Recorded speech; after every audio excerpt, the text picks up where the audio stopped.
पिंजऱ्यातून मासेमारी पालन आणि काकळी पालन या दृष्टिकोनातून, अशा व्यावसायिक दृष्टिकोनातून आम्ही पिंजऱ्यातलं मासेमारी पालन इथे केलेलं आहे. 90% सबसिडी देणारा शासनाचा व्यवसाय आहे. नाही, काय नाही, तसं काय बुडत नाही, एवढं बुडाले तर आहोत आम्ही. लाईफ जॅकेट काही नाही घातलेलं आहे, बिंदास बसलेलो आहे आणि सुटलेलो. हा शिवल्यांचा प्रोजेक्ट इथे आपल्याला दिसत आहे. ड्रम मध्ये हवा भरलेली आहे. आतमध्ये जायचं मी नाही यायची. इथे आपण मासे आणून इथे त्यांना सोडलेलं आहे पाण्यामध्ये आणि आपण रोज त्याने आणून खाद्य वगैरे खायला घालतो. आपण उद्योग असा उद्योग मासे आणायचे आणि आपण पाळायचे. पिंजऱ्यातलं मासेमारी पालन हा जो शासनाचा एक उद्योग आहे, त्याच्यातलं हे आमचं उपक्रम. चालेल.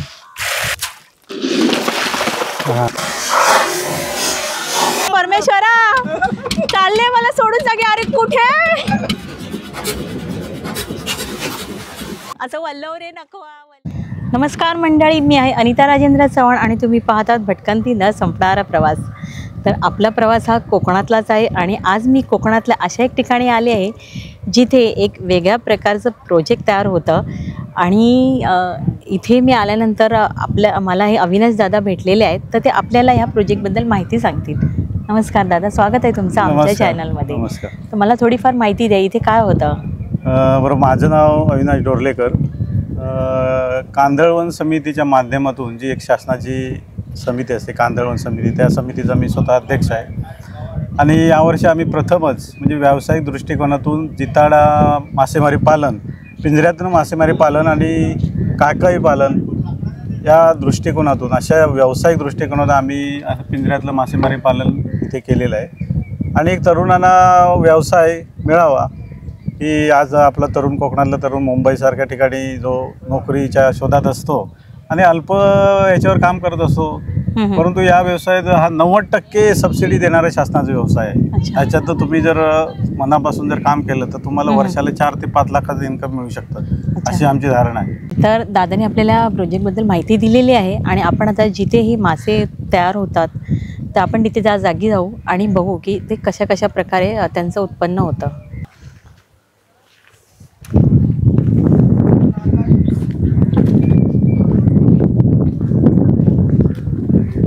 इकडे नाही, काय नाही, तसं काय बुडत नाही, एवढं बुडाले तर आहोत आम्ही. जास्त खोल नाही ना पाणी?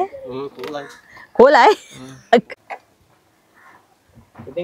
गावड्या आंबेल्यातला खारवीवाडा, गावड्या आंबेरे खारवीवाड्यातली ही मुस्कुंदी खाडी, ही ह्याचा उगम तिकडे लांजाच्या तिकडे. अच्छा, ही जी जागा आहे ना, ही कोकणातील आपण रत्नागिरी इथून पावसमार्गे आल्यानंतर खारवीवाडा, गावडे आंबेरे म्हणून जे गाव आहे तिथे खारवीवाडा, मुस्कुंदी नदी ना, मुस्कुंदी नदीच्या ह्याच्यात. आणि खूप आणि एक मेन म्हणजे आपण इथे काय लाईफ जॅकेट काही नाही घातलेलं आहे, बिंदास बसलेलो आहे आणि सुटलेलो. पाणी खूप खोल आहे पण मजा येते. कसं वाटतंय? ती घाबरली आहे, पण काय नाही, इथे आहेत बरेच जण आहेत. रोजच काम आहे. आपण आज पहिल्यांदा आलो म्हणून भीती वाटते. ते बघते एकदम बिंदास होते. त्यांचे बंधू आहे. अच्छा, तुम्ही राहायला वगैरे इथेच ना? हे आमचे घर. अच्छा, म्हणजे इथे घरं लागूनच आहे त्यांची. इथे बघा तुम्ही, तर ह्यांचे इथेच राहायला वगैरे आहेत, ते घरं त्यांची इथेच आहेत, खाडीला लागूनच आहेत. हा पूर्ण तुम्ही हे कोळी लोकच ना सर्व? खारवी समाज आमचा. खारवी समाज. अच्छा, खारवी समाज.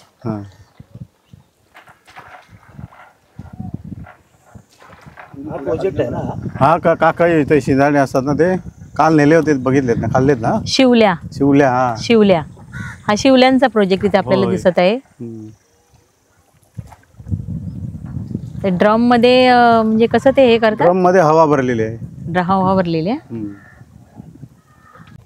आतमध्ये जायचं? मी नाही यायची. मी नाही. आतमध्ये सेफ्टी आहे. हो मामा, कसं याच्यावर उभं राहणार? नाही, याच्यावर उभं राहायचंय आणि जायचंय. इथे जायचं आतमध्ये. गो बाई, खरंच मी चढू? चढली पण ही मुलं गेली. ते बारीक बारीक आहे, तो मी थोडी बारीक आहे. इशू पहिला, इशू तुझा. चप्पल घालून चढा. चढ चढ. बॅलन्स गेला.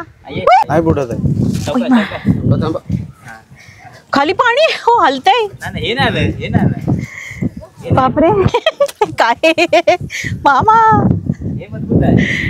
कुठे घेऊन आला? मामा ड्रम वर पाय ठेवलं चालतंय? नाही ना. समुद्रावर उभं राहिलं. पुढे बांध जरा तिकडे. हे सावलीसाठी वर हे करून माशाला ठेवतात ना. सावलीसाठी, आणि दुपारचं ऊन वगैरे येतं ना भरपूर.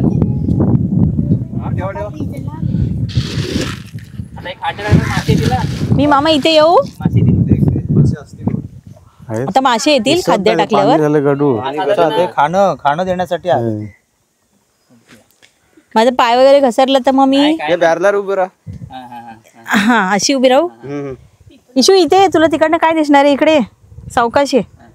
इथे तुम्ही मासे ठेवले आणून. आतमध्ये आहेत पाणी याच्यात. ये पुढे जा. 800 ग्राम झालेले आहेत. हा 800 ग्राम ते 1 किलो झालेले आहेत. 7-8. इथे आपण मासे आणून इथे त्यांना सोडलेलं आहे पाण्यामध्ये आणि आपण रोज त्याने आणून खाद्य वगैरे खायला घालतो. मग त्यांचे हळूहळू वाढ होते इथे. वाढ होते. म्हणजे आपण मासे एक उद्योग असा. उद्योग मासे आणायचे आणि आपण पाळायचे. पिंजऱ्यात मासेमारी पालन हा हा अजून शासनाचा एक उद्योग आहे. त्याच्यातलं हे आमचं उपक्रम. मासा कुठचा नाव? जिताडा असं म्हणतात त्याला. खाऱ्या पाण्यातले जिताडा हा गोड्या पाण्यात पण असतो आणि खाऱ्या पाण्यात पण असतो. इथे पण आमच्यातला हा खाऱ्या पाण्यातला जिताडा. अच्छा, हा खाऱ्या पाण्यातला जिताड मासा. होय. चालेल, आपण त्यांना आता खाद्य आपण यांना देत आहोत. आता ते वरती येतील ना. होय. चालेल. हा. अरे बापरे.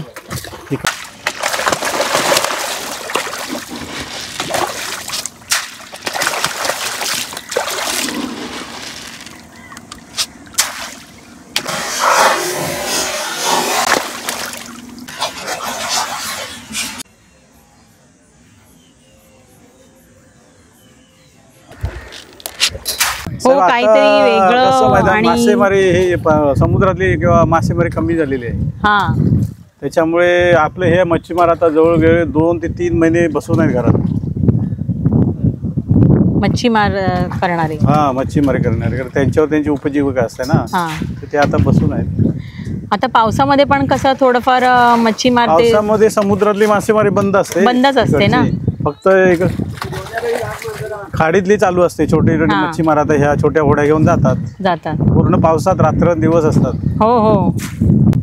पण एक बरं, आपण आपल्या ज्या परीने आपलं चालू केलेलं उद्योग आपण त्याची जोपासना करायची आणि उत्पन्नही चांगलं होतं. 4-5 लाखाचं उत्पन्न मिळेल अशी अपेक्षा आहे. मिळेल नक्कीच. इथे या माशांना जी ठेवण्यात आली आहे ना, ती जाळी आहे ना, ही डबल जाळी घातलेली आहे त्यांच्या सेफ्टीसाठी. म्हणजे जेणेकरून बाहेरून त्यांना कोणी येऊन इजा केली नाही पाहिजे आणि तेही आतमध्ये सुरक्षित राहिले पाहिजे. हे जे प्रोजेक्ट आहे ना, हे पूर्ण माशांचं आहे. आणि ह्याच्या पुढे अजून एक दुसरं प्रोजेक्ट आहे, ते शिंपल्यांचं आहे. तर ते आपण आता बघायला जाऊया. चला गो पोरींनो. ते राहून दे जरा. ते जायचं आहे ना जरा. इथे थांबणार आहेत काय? अच्छा, हे आपल्याला असं वरूनच बघायचं आहे ना हे? नको नको.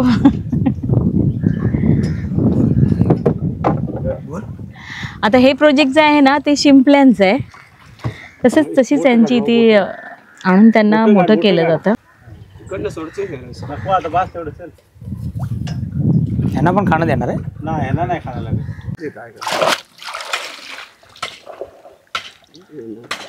आलेले. ह्या आहेत शिंपल्या. ह्यांची पण इथे ह्यांचे कशी हे केले जाते हो? इथे विक्री केली जाते. विक्री केली जाते ना. म्हणजे त्यांना पण इथे आणून हे उत्पन्न कसं होतं इथे असं? काकई पालन. नमस्कार. हे दुसरा एक आमचा प्रोजेक्ट आहे काकई पालनचा. हे आम्ही छोटे छोटे त्याचे जे आहे ना बीज ते केरळहून आणतो. अच्छा. आणि ते त्याला पण इथे मोठं करून विक्री करतो त्याची.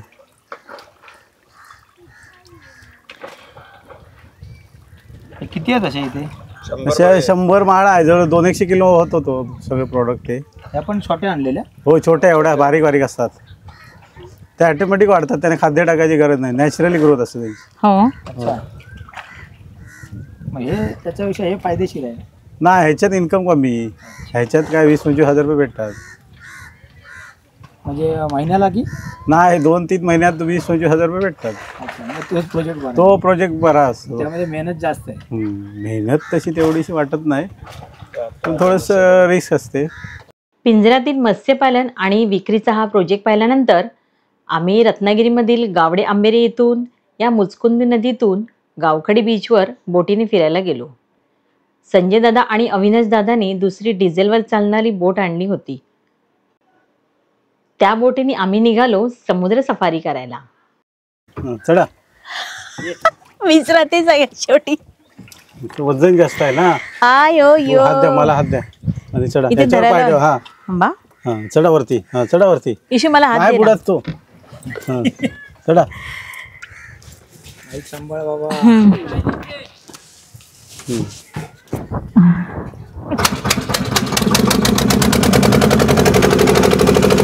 चालू झाली बोट.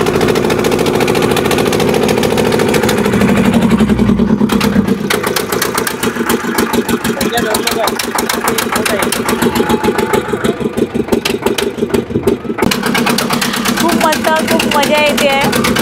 एन्जॉय. हे गरवणार आहे, मस्त गरवणार, वेळी गरवणार. खाडी बघून घ्या. आज आपण शेवट टोकापर्यंत हे जाणार याला आहोत. काय पेट्या घ्यायला काय? या बोटीने. काय? हो पकडलं इथे. धरण आलाय. हात नका देऊ जास्त.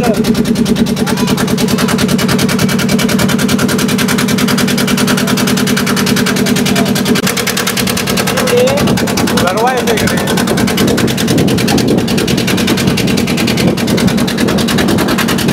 ही घरं खूप छान वाटतात ना, बाजूने आहेत ती. घरं म्हटलं मस्त वाटतात, बाजूने आहेत ती.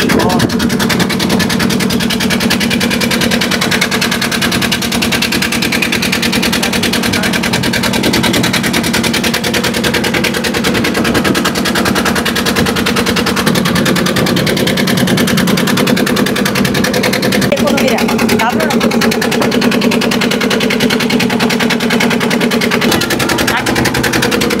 निजा घाबरली.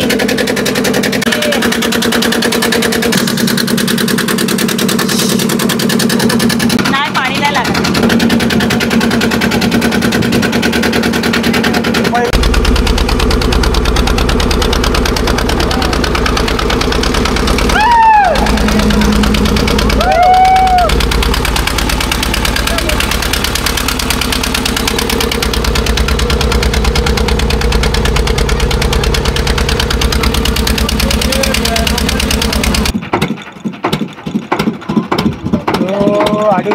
हो, आपण आता आलोय गावकडी बीच.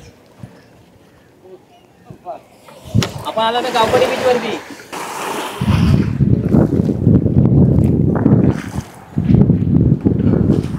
वाळू अडकली.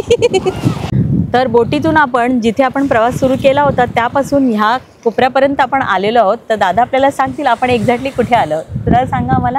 आता आपण आलो रत्नागिरी तालुक्यातील एक प्रसिद्ध बीच गावखडी बीचवरती आहोत. आणि हाच मार्ग मला वाटतं गोव्या सिंधुदुर्ग या मार्गाला जाणारा इथे हा ब्रिज आहे. आणि ही खाडी आहे जी मुचकुंदी खाडी, ती त्याचा एंड इकडे होणी खाडी समुद्राला मिळते. आणि आमचे सगळे जे मच्छीमार आहेत याच्यातून सगळे बाहेर मासेमारी पकडायला याच्यातून जातात. ते बरेचसे पर्यटक या गावकडी बीचवरती भेट देतात. आणि गणपतीपुळे पावस इथून हे जवळच स्थळ आहे गावखडीचं. आणि पूर्णगड किल्ला आहे ते शिवाजी महाराजांचा किल्ला आहे प्रसिद्ध. आणि हे पूर्णगड गावखडी बीच ब्रिज आहे. त्या ब्रिजवरतून बरेचसे पर्यटक या ठिकाणी येऊन आपला आनंद घेत असतात. आणि समुद्राच्या कडेलाच असल्यामुळे हा किल्लासुद्धा प्रसिद्ध झालेला आहे. आणि इथले आमचे जे मच्छीमार आहेत ते याच खाडीतून म्हणजे मुचकुंदी नदीतून मासेमारी करून सरळ थेट समुद्रामध्ये बाहेर पडतात. तो हा इथला मार्ग आहे असा. आणि इथूनच आम्ही खोल समुद्रामध्ये जात असतो आणि मासेमारी करत असतो. तर बरेचसे या ठिकाणी इथला पारंपरिक मासेमारी हा व्यवसाय आहे. इथला खारवी समाज असेल, मुस्लिम समाज असेल, इथे भंडारी समाज आहे, हे सगळे पारंपरिक मच्छीमार आहेत. आणि या समुद्राच्या याच्यावरच आपली उपजीविका करत असतात. जी मागे बोट दिसत ना, ह्या छोट्या बोटी मोठ्या बोटीच्या मागे, तर त्याच्यामध्ये मी आता बसायला जाते. माय ओन रिक्स. बघा मला, बघा म्हणजे मी बसते आहे, माहीत नाही पुढे मला काय होणार आहे.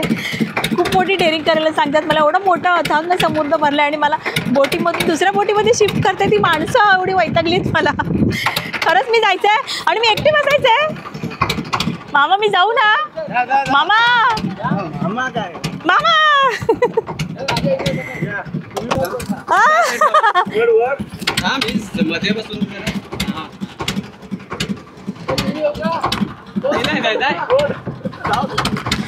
हे परमेश्वरा चालले मला सोडून जागे. अरे कुठे ऐका इशू वा असं काय सिरियसली.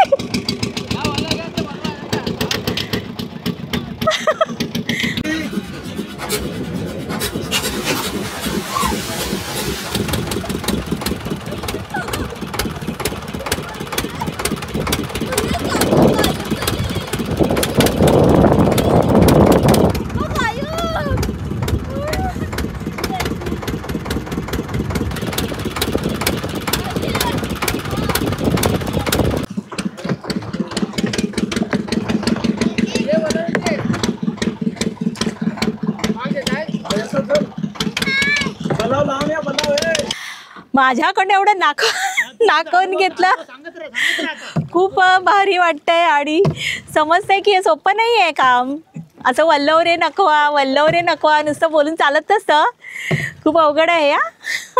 आता मी 10 मिनटात फक्त करते आहे पण माझी बोट म्हणजे हात दुखायला लागलेली आहेत. हा नाखवा असा एवढा हलका फुलका नाही आहे. हा चांगला मजबूत आहे. इशिता उलटा करतेस तू. ते तोंड पुढे धर आणि पाण्याला कापायचं.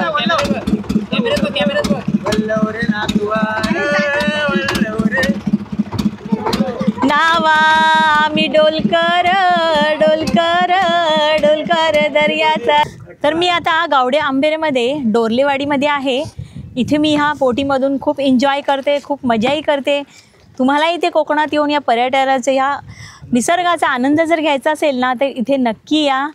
इथे जे अविनाश दादा आहेत आणि संजय दादा आहेत यांचा मी कॉन्टॅक्ट नंबर तुम्हाला खाली स्क्रीनवर देत आहे. तर तुम्ही नक्की इथे या. आणि याचं हाईड म्हणतात ना कोकणामधील काही ठिकाणं ही आपल्याला माहिती नसतात. ही जेव्हा आपल्याला समजतात तर ती समजल्यानंतर नक्कीच इथे यायचं आणि हा पर्यटनाचा एन्जॉय करायचा. तर तुम्ही इथे या कोकणामध्ये आल्यानंतर आणि हा पर्यटनाचा एन्जॉय करा. आणि हे पूर्ण निसर्ग आहे हे आम्ही जसं अनुभवलं आहे तसं तुम्हीही अनुभवा. नक्कीच या आणि येऊन इथे हा बोटिंगचा अनुभव आपल्याला स्वतःलाही घेता येतो. हे बघा मी खूप केलं आहे. तुम्हाला समजलंच असेल मी पूर्ण व्हिडिओमध्ये ह्या बोटीमध्ये बसून. हा जो नाखवा आहे हा खूप जड आहे पण तो जेव्हा आपण हे करतो तेव्हा मजा येते चालवतो तेव्हा. तर तुम्हाला मी माझा आलेला आजचा अनुभव सांगितला. मी खूप एन्जॉय केलं. मला अपेक्षाही नव्हती मी एवढं खूप एन्जॉय करेन. इथे येऊन खूप मस्त वाटलं, खूपच छान वाटलं. आणि हे ठिकाणी आम्हाला माहिती नव्हतं. माझे जे मामा आहेत दिलीप बोलिये हे आम्हाला इथे घेऊन आले या हायडिंग प्लेसमध्ये. कोकणामध्ये पण अशी बरीचशी ठिकाणे जी आपल्याला माहीत नसतात. तुम्हालाही नक्कीच माहिती नसेल. आणि हो आमचे हे जे आम्हाला जे इथे येऊन आम्हाला जे भेटले सहकारी मदत करणारे आपले कोकणातली माणसं आहेत ती. हो यांना सांगायची गरज पडत नाही की कोकणामध्ये आलेल्या लोकांना कशी मदत करायची, कसं कुठे काय हे करायचं सगळं माहिती असतं लोकांना. आपली शेवटी म्हणतात ना कोकणातली माणसं साधी बोळी तर शहाळी. तर असंच आहे. इथे येऊन मी खूप छान अनुभव घेतला. कसलाही आम्हाला कंटाळा आलेला नाही. अगदी दुपारचे 2 वाजले आहेत, कडक ऊन आहे तरी ते आमच्याबरोबर आहेत अजूनही. आम्हाला इथे जे काही आम्हाला जसं हवं होतं तसं आम्हाला त्यांनी सगळ्या बाबतीत सहकार्य केलं. त्यासाठी संजय डोरलेकर, अजय डोरलेकर आणि बाकीचे जे आहेत त्यांचे सगळ्यांचे खूप मनापासून आभार मानते मी, आभार व्यक्त करते. खूप छान आणि खूप छान वाटलं. तर आमचा हा व्हिडिओ तुम्हाला नक्कीच आवडला असेल. कोकणातील जो हा हाईड प्लेस आहे जो आम्ही तुम्हाला दाखवण्याचा प्रयत्न केलेला आहे तर तुम्ही पाहिला असेल. आम्हाला तुमच्या कमेंट सांगा आणि तुमचं काय मत असेल तर तेही आम्हाला कळवा. आणि आपल्या भटकंती न संपणार प्रवास हे यूट्यूब चॅनल तुम्ही सबस्क्राईब केलं नसेल तर आत्ताच सबस्क्राईब करा. पुन्हा भेटू एका अशाच नवीन व्हिडिओसह. तोपर्यंत स्वतःची काळजी घ्या. आयुष्य खूप सुंदर आहे. फिरत राहा आणि मजा करा. पुन्हा भेटू एका नवीन व्हिडिओसह. धन्यवाद.